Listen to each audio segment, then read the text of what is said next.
नमस्कार मित्र आणि मैत्रिणी, welcome to my channel. Kamali याच्या भागामध्ये हे दाखवलं गेलं आहे की कॅन्टीनमध्ये निग्गी, कमळी आणि ऋषी हे सगळेजणी असतात. कमळी सांगते, सर 10 वाजल्याच्या नंतरनं हॉस्टेलमधली लाईट बंद होते.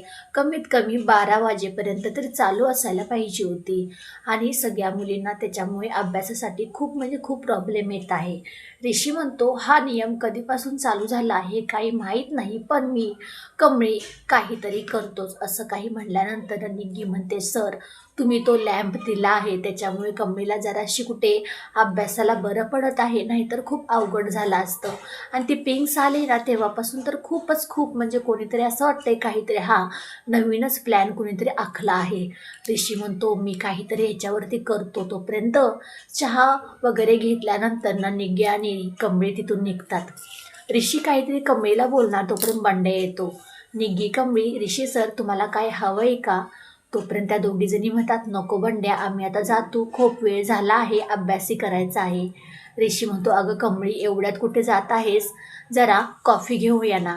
कमळी म्हणते, अहो ऋषी सर, आत्ता तरी आम्ही कुठे चहा पिला आहे, कॉफी काय बोलताय तुम्ही? बंड्या म्हणतो, अगं असं काय करत आहेस? अगं केवढी थंडी वाढली आहे, त्याच्यामध्ये कॉफी प्यायची तलब काय जात नाही माणसाची, आणि चहा प्यावासा कॉफी प्यावासा असे तलब होतेच. जरा समजून घेत जा तू स्वतःला, सरांनाही. असं काही म्हटल्यानंतर कमळी म्हणते, हो हो ठीक आहे सर, पिऊयात. तोपर्यंत कमळी आणि निग्गीचे मैत्रिणी येतात, म्हणतात की तुझे काही बुक्स वगैरे आहेत ते सगळे आम्ही घेऊन आलो आहेत. ऋषी म्हणतो, चला तुमच्या सगळ्यांना माझ्याकडून कॉफीची पार्टी, आणि इथे नाही कॅन्टीनमध्ये बरं का, बाहेर जाऊन आपण टपरीवरती पिऊयात. सगळे जणी त्याच्याबरोबर जातात आणि कमळी म्हणते, ऋषी सर काय हो, हे कॉफीचा आता तर आपण चहा पिलो होतो, कॉफी कशाला, आणि खूप वेळ होत आहे, आम्हाला गेलं पाहिजे. तोपर्यंत असं काही झाल्यानंतर ऋषी म्हणतो, अगं हो ठीक आहे, जा चाल तुम्ही सगळेजणी, पण आधी कॉफी पे ना. तोपर्यंत निग्गी म्हणते, ऋषी सर मला टोस्ट पाहिजे. ऋषीचं लक्ष फक्त कमळीकडे असून तो तिच्याकडे पाहून खूप हसत असतो मनातल्या मनात. तोपर्यंत तिच्या काही मैत्रिणी म्हणतात, निग्गे तुला माहिती आहे का, माणूस जेव्हा प्रेमामध्ये पडतो ना असाच वेड्यावानी हसत असतो. कमळी म्हणते, काय बोलताय काय तुम्ही, ऋषी सर ऐकतील ना, शांत व्हा जराशी तुम्ही, काहीही काय बरडताय.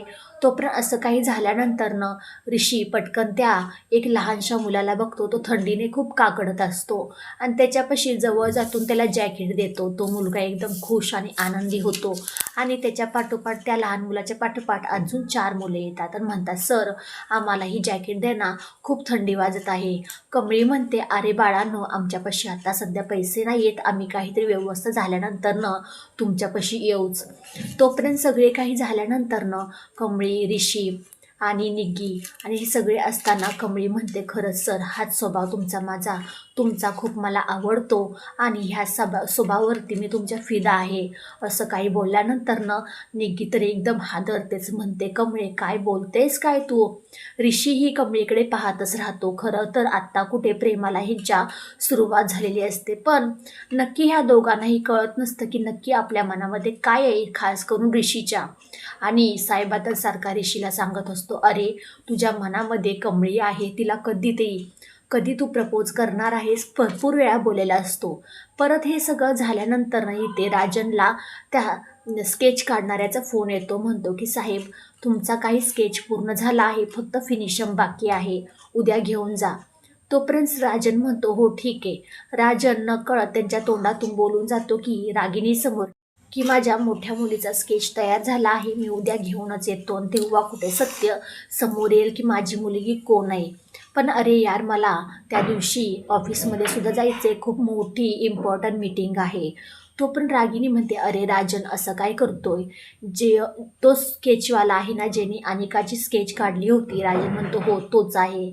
अरे मी घेऊन येते ना, बघ ना अनिकाचं वागणं किती बदललं आहे, जरा तिची मोठी बहीण आल्यानंतर ना तीही जरा सुधरेल, तिचं काहीतरी गुण घेईल. तो पण राजन म्हणतो, हो बरोबर आहे तुझं.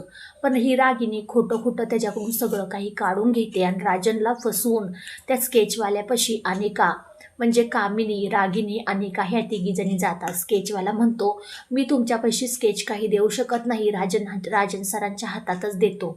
राजनला पटकन रागिनी फोन करते. रागिनीचं बोलणं ऐकून राजन म्हणतो स्केचवाल्याला की हो तिच्यापाशीच द्या, मीच तिला पाठवलं आहे. पण नकळतपणे त्या स्केचवाल्याने हुबेहूब कमळीचाच स्केच काढलेला असतो. त्याच्यामुळे कामिनी आणि रागिनीच्या पुढे हे सत्य आलेले असते की राजनची मुलगी ही कमळीच आहे.